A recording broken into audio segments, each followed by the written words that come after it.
d'artiste et aussi qui veut casser aussi l'artiste pour pouvoir vendre aussi son artiste. Pourquoi vous faites ça? Les artistes ne facilitent pas la tâche aux producteurs, aux managers.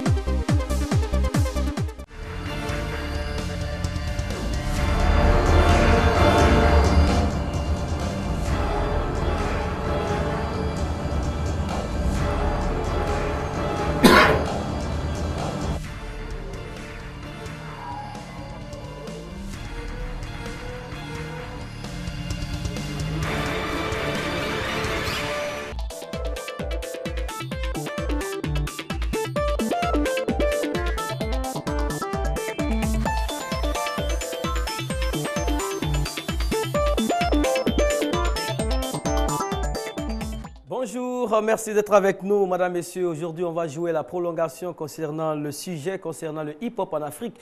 Pourquoi est-ce que le hip-hop a du mal à décoller dans certains pays d'Afrique? La semaine dernière, nos invités nous ont aidé à comprendre en tout cas la problématique. Et aujourd'hui, on va essayer de savoir ce qu'il faut faire pour que le hip-hop reprenne pied dans les pays là où le signal est faible. Et pour en parler, nous avons les têtes couronnées de ce mouvement-là, ceux qui ont jeté les bases et ceux qui ont perpétué et continué le mouvement. Et je vais déjà vous présenter le tout premier qui est avec nous, qui est concerné par le sujet, mais il n'est pas pratiquant de hip-hop. Il a vu le hip-hop naître en Côte d'Ivoire, il a vu grandir, il a vu évoluer, il a aussi vu la traversée du désert du hip-hop. Monsieur Gbidefer, bonjour, bienvenue. Bonjour, merci beaucoup. Merci d'être avec nous. Gbidefer, on va rappeler que tous les week-ends, vous donnez des spectacles et le dernier spectacle en date, c'était à Dabou Village. Oui, c'est à Dabou Village, j'y ai été.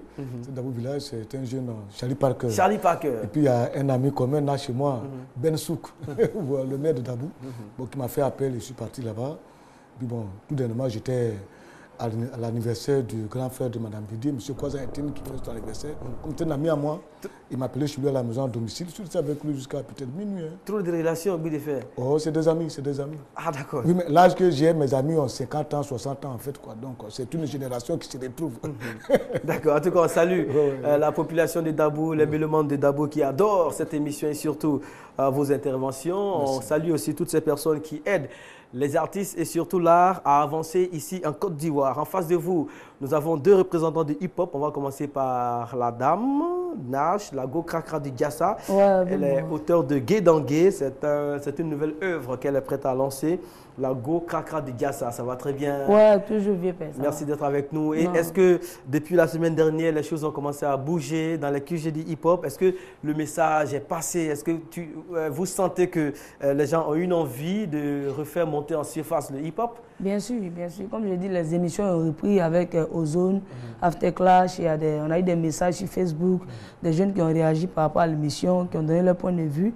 Et puis voilà, quoi. Chacun essaie de bouger à sa manière. Moi aussi, j'ai repris mes activités. Il y a mon artiste Doudenji qui est là du Burkina Faso, qui aura sa soirée, l'équipe type. Donc chacun, de son côté, essaie de faire bouger les choses. L'espoir voilà, est donc permis. En bris. L'espoir même est calé. Nous, on a espoir même. D'accord. La Go Krakra de Diassa, on va rappeler que votre concept, c'est hip-hop en jaillement. La seconde édition a eu lieu cette année. Les échos sont vraiment favorables et c'est l'un des seuls événements qui vont faire bouger vers la Côte d'Ivoire les grands noms du hip-hop, tels Didi Awadi, en tout cas d'autres grands noms d'autres pays qui n'ont pas encore baissé les bras en matière de hip-hop. Nash, on a envie de vous poser la question, est-ce que les reins sont solides pour tenir ce pari-là chaque année? Parce que c'est un rendez-vous déjà intéressant. Ouais, on va aller jusqu'au bout parce que c'est un gros événement. C'est une grosse idée, c'est pas un petit truc. Et puis on a déjà, les gens ont l'œil sur nous. Comme je disais la dernière fois, il y a RFI qui m'a appelé pour dire on a appris que tu as un événement, tu as ton festival, on sait que tu n'as pas les moyens, voilà. Et les médias de l'autre côté en parlent. Il y a des directeurs de festivals qui m'ont contacté pour qu'on se mette ensemble et faire tourner les différents artistes des pays. Donc déjà, il faut dire que le festival a commencé à faire parler le monde, quoi. Donc on va continuer, on va aller à la 10e, à la 20e édition jusqu'à oh là là. Voilà, moi je crois en ce projet-là. J'ai mis tout mon cœur, me finance toute ma vie. Et c'est chaque année à la même période, la participation est gratuite. Hein? Oui, gratuite, elle est gratuite et on va, au fur et à mesure, on va s'améliorer. On va trouver encore de nouvelles idées, de nouveaux artistes qui vont venir de l'extérieur. Et il y a des gens qui sont prêts à payer les billets d'avion pour venir participer à l'événement. Ouais. D'accord. Et le hip-hop, grâce à vous également, peut inspirer. Hein, grâce à Dieu d'abord. Grâce à Dia. Ouais, et ensuite, grâce à vous, vous n'avez Ouais. pas du tout baissé les bras, vous n'avez pas changé de casquette, vous n'avez pas changé de fusil d'épaule. Vous êtes resté vraiment sereine et je pense que les choses commencent à aller dans le bon sens. On remarque une renaissance. Oufa Lelou. Un bon au passage. Voilà, Oufa Lelou, Rajman. En tout cas, tous ces gars, et le groupe Aziza par exemple, en tout cas, il y a du mouvement dans la base. Voilà. Il est avec nous, le Dieu du swing, encore une autre image de Dieu, Almighty, composée d'eau, de feu et des chaises. C'était ça, hein? vous en riez. En tout cas, l'image était très belle. Hein? Ça va? C'est une métaphore. Voilà, c'est une certaine façon pour moi de glorifier mon rap. Voilà. Sinon, ça va bien. Et en ce moment, ça donnait une idée du rap en Côte d'Ivoire, au point qu'un rappeur se mette auprès du Tout-Puissant. Mais tu en termes d'image. Tu sais, culturellement parlant, quand tu fais l'étude un peu de la culture hip-hop, le rap déplace un peu la violence. C'est-à-dire que la violence physique est déplacée dans le texte. Ça permet de dévier, d'envoyer une certaine réalité dans le monde de l'art. Donc, moi, c'est ce que je fais et je pense que je fais si bien. D'accord. Merci beaucoup, Almighty. Vous êtes avec nous. Super All, c'est votre dernière œuvre discographique qui est déjà bien appréciée. La presse spécialisée en dit du bien. Merci. Et l'on espère que les mélomanes vont en faire autant. On va commencer... Non, Patrick est là, il va se fâcher. Monsieur Patrick, dans le studio, vous allez bien? Oui, bonjour Mohamed, bonjour aux téléspectateurs. Ça va? Ça va toujours bien. La toile a bougé parce que le hip-hop vraiment est outillé côté TIC. Oui. Et vraiment, c'est rempli. Hein? Bah, c'est rempli vraiment... en critique et aussi, surtout, il faut préciser ça, ils connaissent tellement le milieu et ils sont tellement, je dirais, maîtrisards de ce milieu que les critiques sont très approfondies. D'accord, on va leur demander en tout cas de faire des propositions aujourd'hui. On sera plutôt dans le comment faire pour que le hip-hop reconnaisse les heures de gloire d'attente. Et la matière est là, les compétences sont là. Je veux dire que rien ne manque, il faut seulement savoir faire déplacer les pièces pour que le puzzle fonctionne à merveille. Vous êtes sur un garde de contact. On est en direct du studio H de RTI2, deuxième chaîne de Côte d'Ivoire. L'autre regard sur la cité. Vous avez enfin la parole. 22 42 54 et aussi sur la toile. Vous pouvez nous écrire pour participer au débat du jour. Comment faire pour que le hip-hop en Afrique connaisse un essor. Voilà, dans certains pays, ça fonctionne à merveille. Dans d'autres pays, les acteurs ont changé de fusil d'épaule. Vous avez remarqué, d'autres sont dans le coupé-décalé, le reggae. D'autres sont carrément monteurs de clips vidéo. D'autres sont devenus designers web. Alors, qu'il faut-il faire pour que toutes ces compétences-là se retrouvent afin que l'on ait encore ces beaux textes, ces belles chorégraphies aussi, ces beaux sound system. Ici, on commence par les brèves, on marque le point et tout de suite, on revient.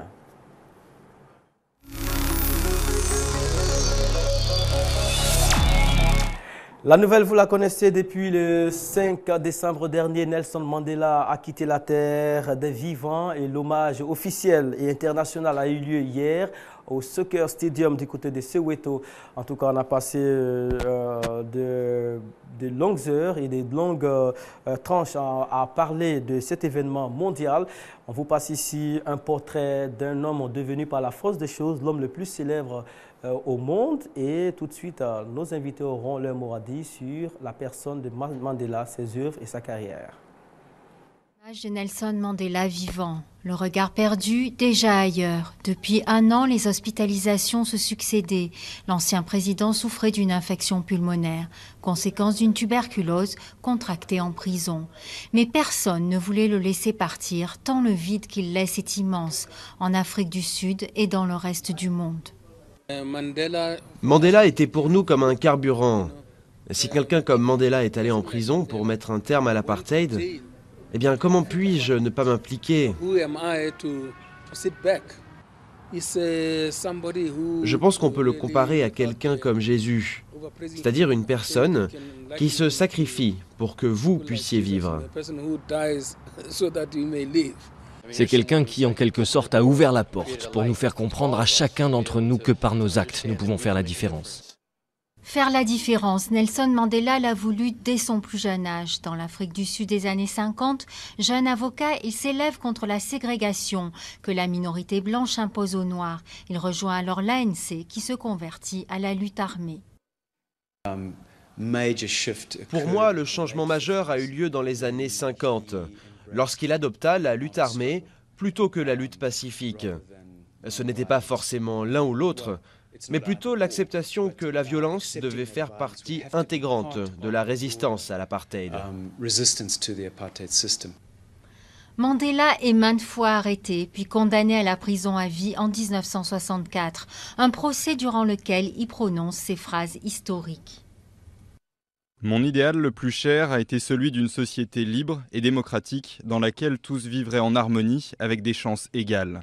J'espère vivre assez longtemps pour l'atteindre, mais si c'est nécessaire, c'est l'idéal pour lequel je suis prêt à mourir. Nelson Mandela paiera cet idéal de près de 30 ans de prison, dont 18 dans ce bagne à Robben Island où les touristes visitent aujourd'hui sa cellule.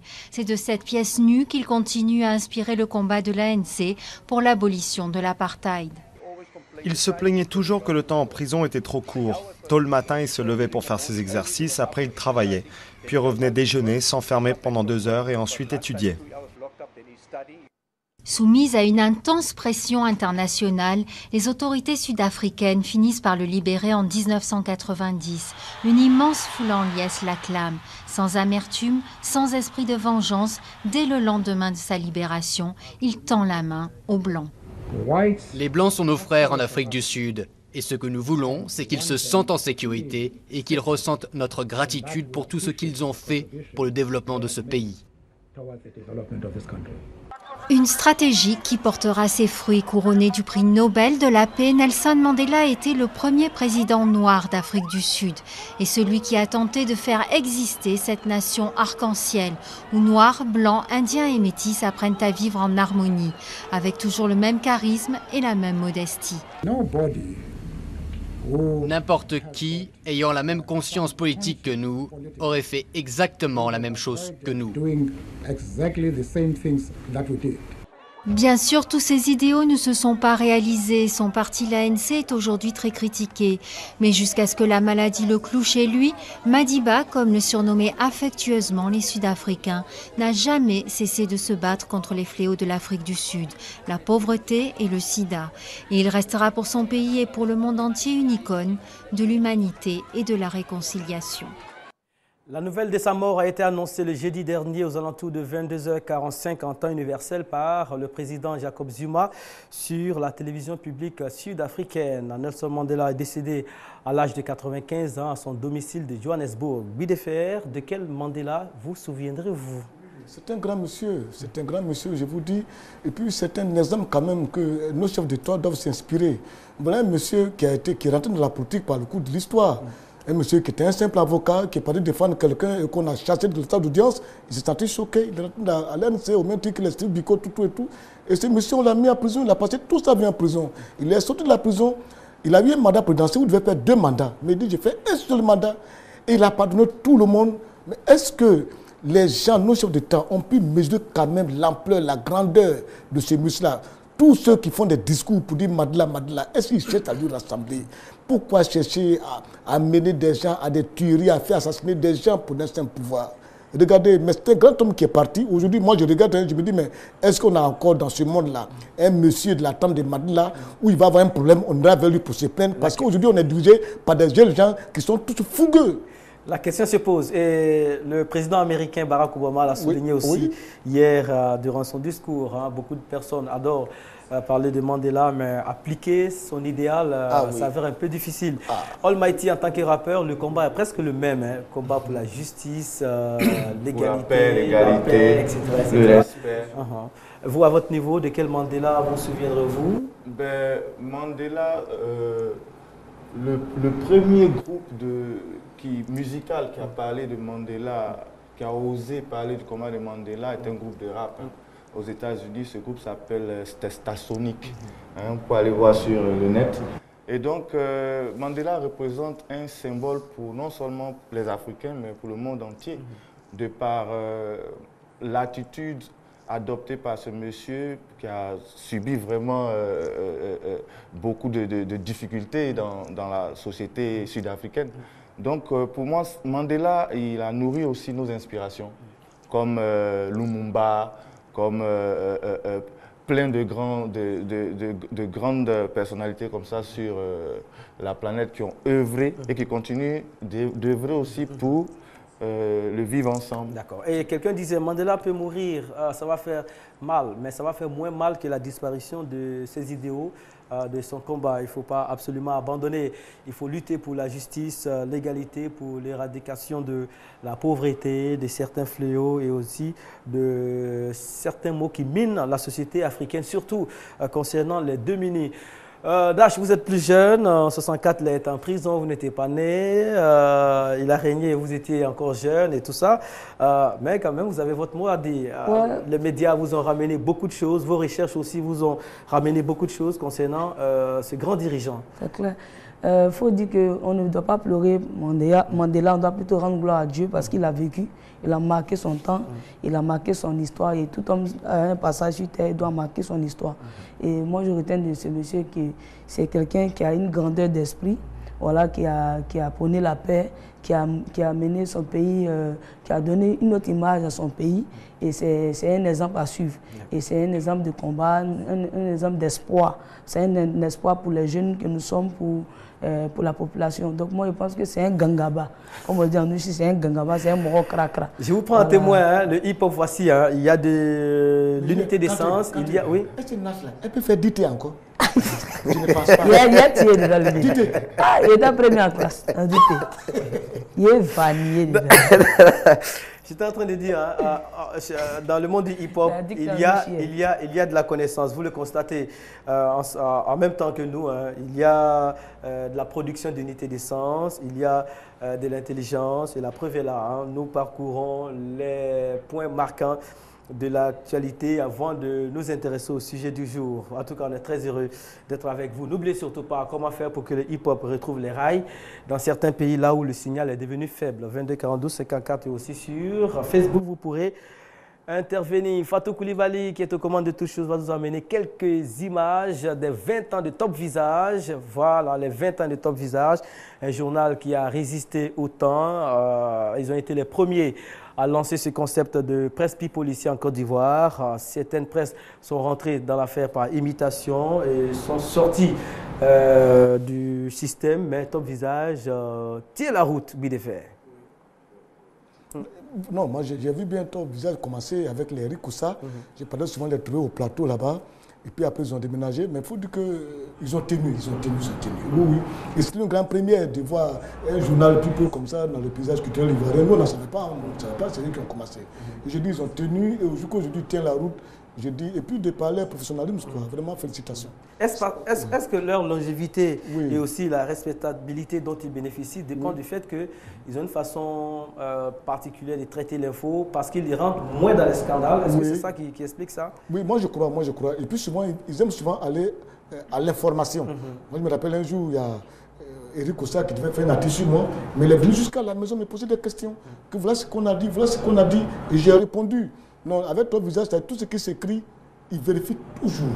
Ça, j'ai vu ces jeunes gens travailler, Eric avec Usher, ça, ils ont demandé de travailler qui me plaît très bien. Nash, vous avez beaucoup collaboré avec eux, oui, vous collaborez toujours avec eux.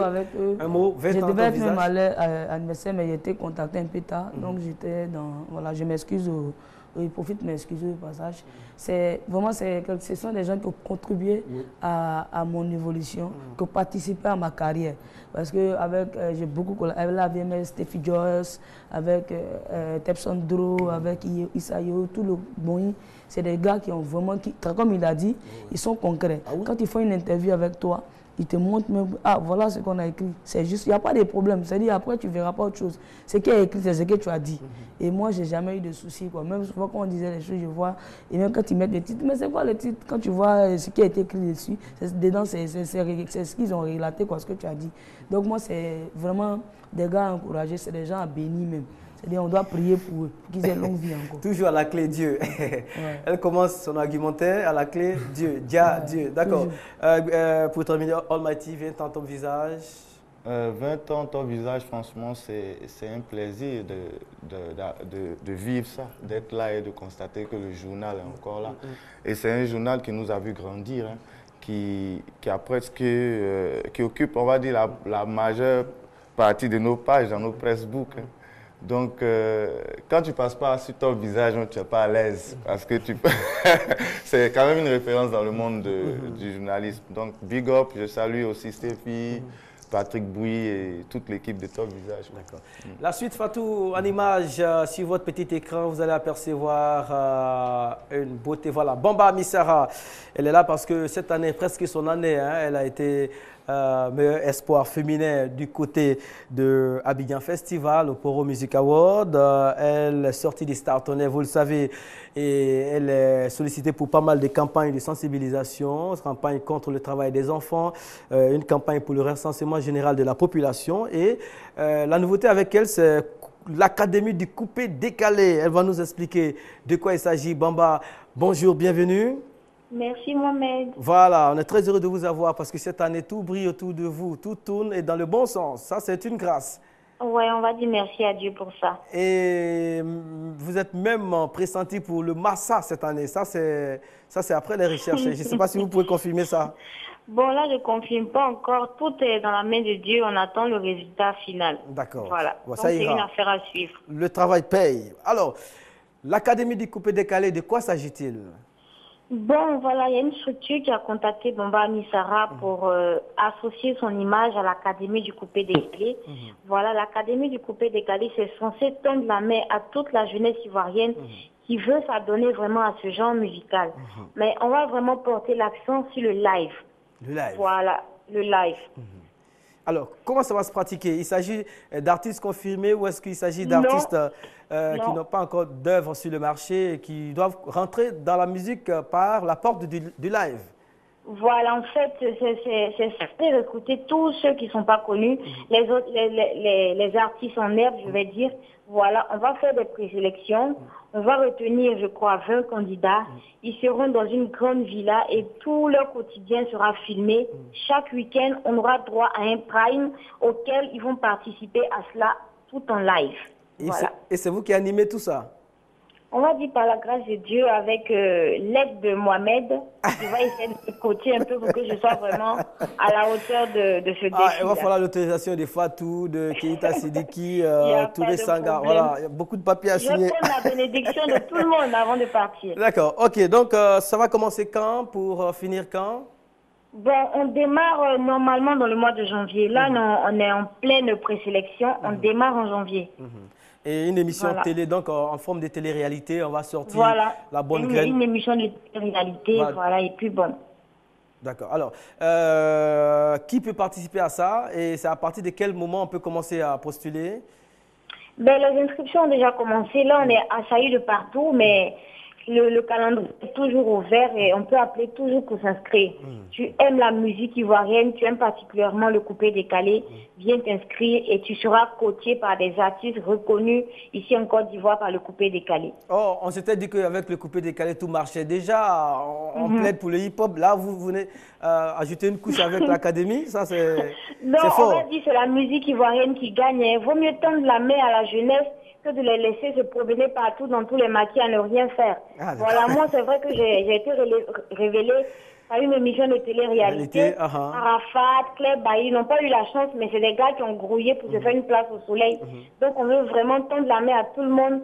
Et puis, bon, pour que tout le monde puisse sortir un jour, quoi. Merci beaucoup, Bamba Missara. Les casquettes sont nombreuses. Hein.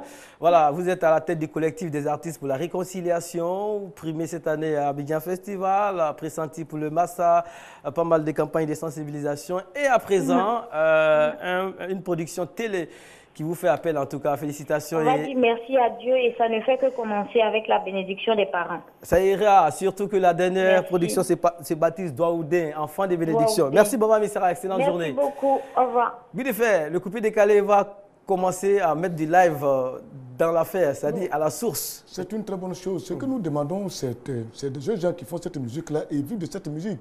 Mais nous aussi, il y a l'image de la Côte d'Ivoire que nous devons vendre dans ce truc qui fasse ça très bien. C'est-à-dire qu'il fasse ça très bien parce qu'il faut éviter ce genre de choses. Quitter là, quitter là. On ne sait pas d'où on quitte, mais on nous dit de quitter là, quitter là. Non, non, non. Quand tu prends un garçon comme De Bordeaux, tu vois, quand tu chantes, il y a un test. Et vous aimez son titre, Assez Manoudo? Assez Manoudo, oui, parce qu'il dit... Allez-y, au revoir. Non, il a eu un de chant où il dit, la politique a détruit mon pays. J'ai dit non, non. Parce que là, il est d'abord éducation, il est éducatif et il éduque. Et j'ai dit le coupé décalé, comme les jeunes gens aiment ça beaucoup déjà, c'est bien, mais ils n'ont qu'à travailler, ils n'ont qu'à avoir des tests, que de dire, regardez ma chaussure qui parle, la chaussure qui parle, quittez là. On ne nous dit pas de quitter pour aller où, quitter là, mais quitter là pour aller. Je vous en prie, faire des tests, et puis ils n'ont qu'à un peu débarrasser le coupé décalé de certains déchets, c'est-à-dire qu'ils se font par des dépenses d'argent inutiles, aller en vie, se faire voir par des tapes remplies d'alcool, des caleçons baissés jusqu'aux fesses. Je pense qu'ils vont pas que l'académie va se débarrasser de toutes ces impurités-là. Et elle sait que si ça ne fonctionne pas, on va revenir sur ce plateau avec vous. Mais qu'elle revienne, il n'y a pas de problème. Merci beaucoup. La chaîne se met aux couleurs de Noël. Vous l'avez remarqué derrière moi, un très beau sapin. Hein. Vous le voyez en partie.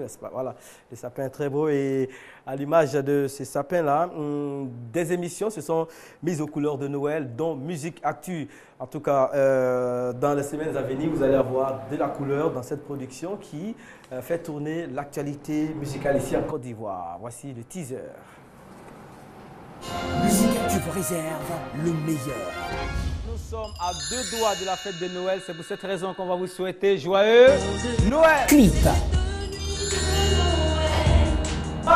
Stop. Quand tu souris, c'est pour la viande, c'est ça le problème. C'est ça le vrai problème. Tu dépasses. Il faut dire que c'est vraiment extraordinaire. Voilà. Mon prestation. Reportage. Voici la rencontre de deux sommets, on va dire deux formes. Musique Actu, vous n'avez encore rien vu. Musique Actu, c'est la musique. Rendez-vous sur la 2, voilà, jeudi 21h30 en temps universel, samedi minuit 30 et le dimanche 16h30. 3 rendez-vous avec Musique Actu. La suite, c'est avec les temps forts de ce qui a été dit ici sur ce plateau. Le lundi et le mardi, on parlait de jeunes sur le terrain, de la création d'entreprises en Afrique. Ce n'est pas facile, mais est-ce que pourtant les jeunes doivent rester les bras croisés? Voici ce qui a été dit sur ce plateau. Nous sommes nés au moment où la Côte d'Ivoire était en plein boom économique. Donc nous avons connu la conjoncture, les années 90. Donc nous avons notre parcours. Et nous nous sommes dit qu'il fallait prendre nos responsabilités. C'est vrai que la situation est difficile. Mais on ne peut pas passer notre temps à pleurer.